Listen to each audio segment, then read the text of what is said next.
This podcast is supported by patrons. You can find a full list of them in the description of this episode.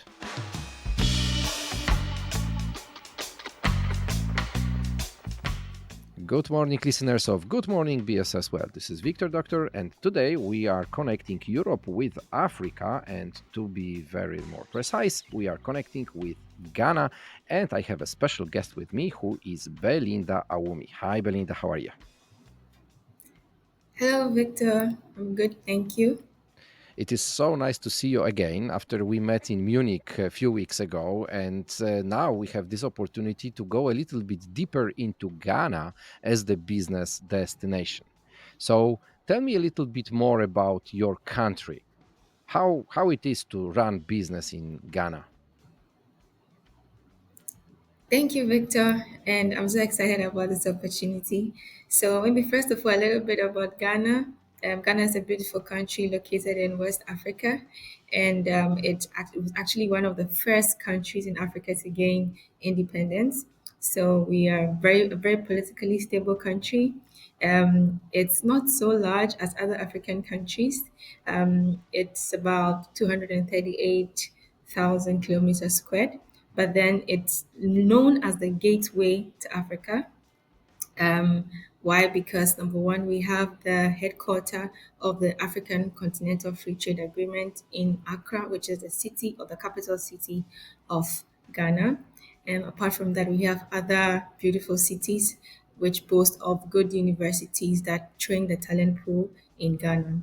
So, how it is to run a business or a BPO company in Ghana? If you want to set up a BPO company in Ghana, for example, obviously there's a process you have to go through.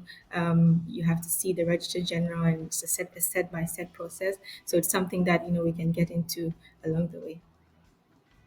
Okay, and how long does it take? If, for example, I wanted to open a BPO company in Ghana and I would choose Accra to be my city to develop the business, so how usually long it takes? Right? It can take anywhere from as little as 1 week to as much as 1 month.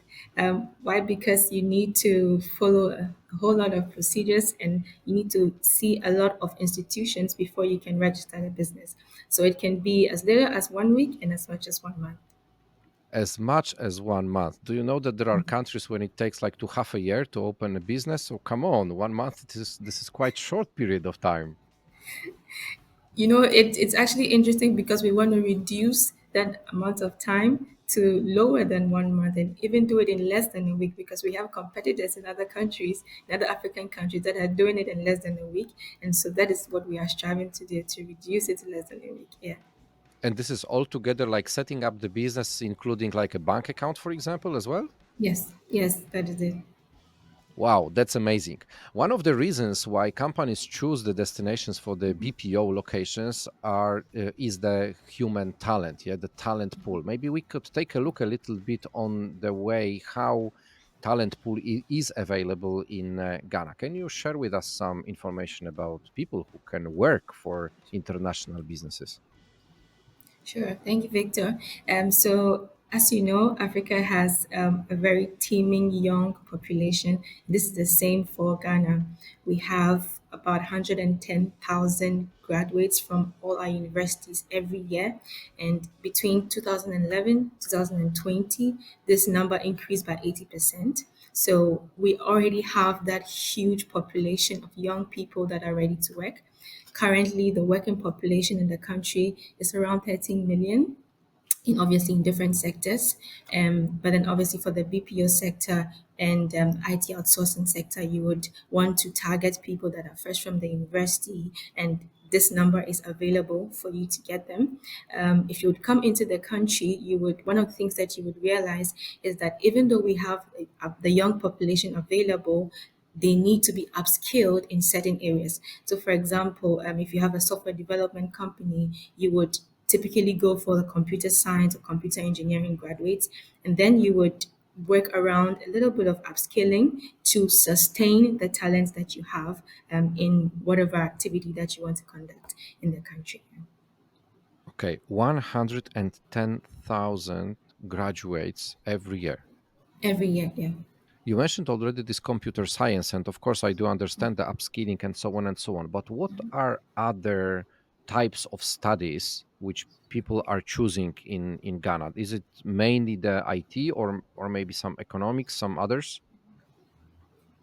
All right, so there's a whole range of courses that you can study in any of the universities in Ghana, from the sciences to the social sciences to the humanities, to politics. There's a lot of things you can study. So basically, if you would go to any university in Europe and look through their course structure, this is the same kind of course structure you would find in the university. So I, for example, I went to one of the major universities in the country for my bachelor's, which was Kwame Nkrumah University of Science and Technology. It's located in Kumasi, which is another city in Accra, or one of the most commercial cities in Ghana, sorry, and it's actually known for science and technology courses. So I did a civil engineering course, which was very interesting looking at the direction I am in now. But I mean, it just shows you how diverse the course pool is. So I had colleagues who did courses in political science, colleagues who did courses in real estate, colleagues who did courses in computer science and engineering. So you can literally do medicine, you can do any kind of course you would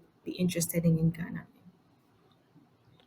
That's quite wide pool of different subjects which people are following on the studies. But now let's move to this another level. So people are already graduated, they opened the job market. So now what the BPO and IT is interested is the level of the salaries. Can you share with us some examples or information about what are the salaries in Ghana? Right. So for entry level salaries, that someone who just graduated from the university and just entered into the job market would be earning a net salary of average. I could give to you in the Ghana cedi equivalent and then obviously in the dollar equivalent. Sure. So the Ghana cedi equivalent would be around 1,500 to 2,000 Ghana cedis, which should be around $500 a month. Yeah, that's like an average. Okay, that's on the junior entry level. Yeah, so that's the junior entry level. So you would notice that this entry level salary is pretty low and compared to other countries, of course. And so that is a sort of cost arbitrage that most companies would seek to gain when they come into the country. Mhm. Okay, and if we go a little bit upper, so like a middle level salaries, then this is like doubled or another level. So middle level salary will definitely be doubled. So for middle level, you would be looking at about 5,000 to 6,000 Ghana cedis. So this is somebody who was in the job market for around 4 or 5 years already. The person can realistically expect such a salary. Obviously, this differs based on the industry you're working in, but then generally, this is the kind of salary that a middle level manager person would get. Yeah, Okay, that sounds very attractive, to be honest. it is actually. Okay, so besides the people, besides the salaries, something what is in the interest of the investors from the BPO and IT industry are the offices. Can you share a little bit information about how the offices looks like in Accra, for example?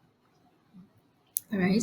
So Accra, as I said before, is the capital city of Ghana. It's a very beautiful city located along the coast. So we have grade A buildings, grade B buildings, and then we have the areas which are most popular for business, the areas that are most popular for international companies and multinational companies. So if you would want to get space in one of these areas, I could mention some names like the airport city, like Jawulu, like Cantonment, then you would be looking at an average of $34 per square meter a month. Hmm. Then, if you would want to go to areas that are not so popular for MNCs or international companies or government buildings, then you would be going a little bit lower, but it's still expensive, a little bit lower to around $25 per square meter a month.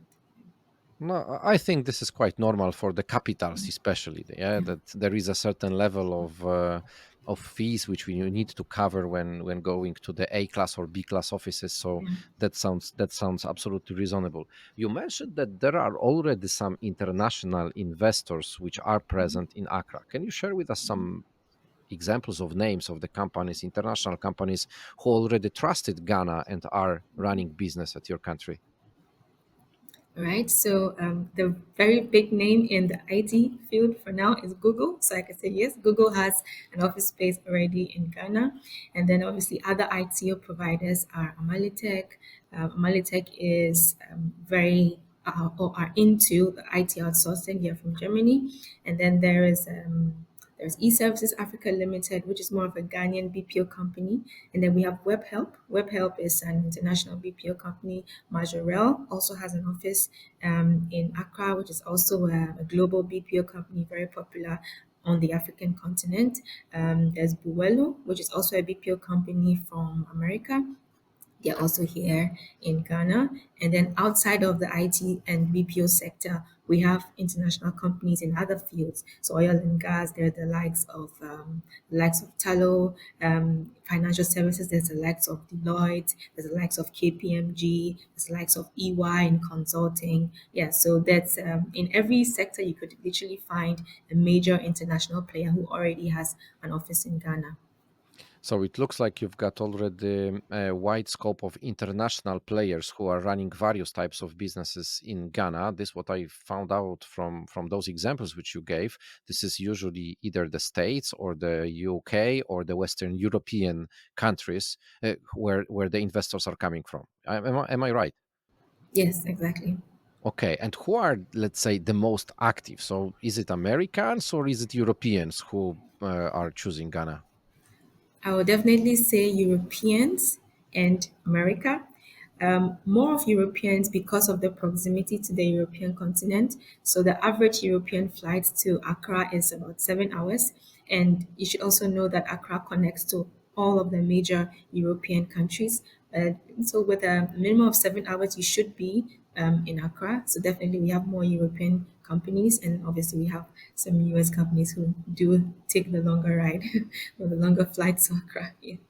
That's a convenient, to be honest, thing to have. And also, if I'm not wrong, Ghana is in the same time zone as the Western Europe is, isn't it? Yes, it is actually an hour behind. So it's on the GMT, the GMT time zone. So if you are in Germany, then it's 2 hours during daylight saving time or the otherwise. And then if you're in the UK, then it's 1 hour, 1 hour behind. I'm so glad that you mentioned Germany in here in your answer, because you are actually working for this kind of an initiative which is based in Germany but supporting the African countries, not only African but African in a quite a big scale. Can you share with us a little bit more about GIZ? All right, so GIZ is the German Development Corporation, and it's actually an implementer of projects by the German government. So we are funded by the German Federal Ministry for Economic Cooperation and Development, and we take out projects in the country of Ghana. And so the project that I work on is Invest for Jobs, or the special initiative Decent Work for a Just Transition. And this project has the main aim or the main goal to spear employment on the continent of Africa or in Ghana, for example. Yeah. Invest for jobs. This sounds really, really, really good. And if you take an analysis of those investing in jobs, which jobs are now the most popular to be created in Ghana? Um, I would answer this by saying that actually every sector in Ghana has a lot of opportunities. So I would be definitely biased to the IT and BPO sector because that is in the sector in which I work. I see the opportunity that the sector has, and I would definitely bias and say that the sector has the most jobs. But obviously, that would not be a very statistical answer. All the sectors that we have working in, for example, agribusiness, circular economy, textiles, they all pose potential for job creation in the country.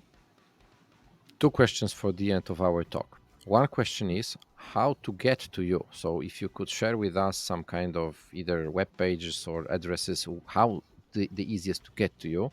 And the second one, probably the toughest, if you could just say in one sentence, why Ghana? Okay, so I'll start with the first question. How to get through to me? Obviously, you can use my email, which I can send to you, but then I'm also on social media. I am on LinkedIn as Belinda Awumee, and that is the major social media handle that I use. I'm also on Instagram as Belinda, which is a BYNNDAH. And then on the web pages, I think I recently signed up to your web page where I can share interesting facts about Ghana and what we are doing in the IT sector here. The second question, why Ghana? I would say definitely choose Ghana because number one, we have good potential, we have a great macroeconomic condition, we have young people that are willing, ready to work, and it's a very beautiful country. Ghana because you can achieve the potential for your company, what you want to achieve, you can achieve it here in Ghana because we have the people to be able to make it happen. You said it in such a way that I am now thinking, why have I still not be so far in Ghana? So I need to plan my visit to your country and just find out it on myself how to run business in Ghana. Thank you very much for today. Thank you very much for the opportunity, Victor. It's been great here.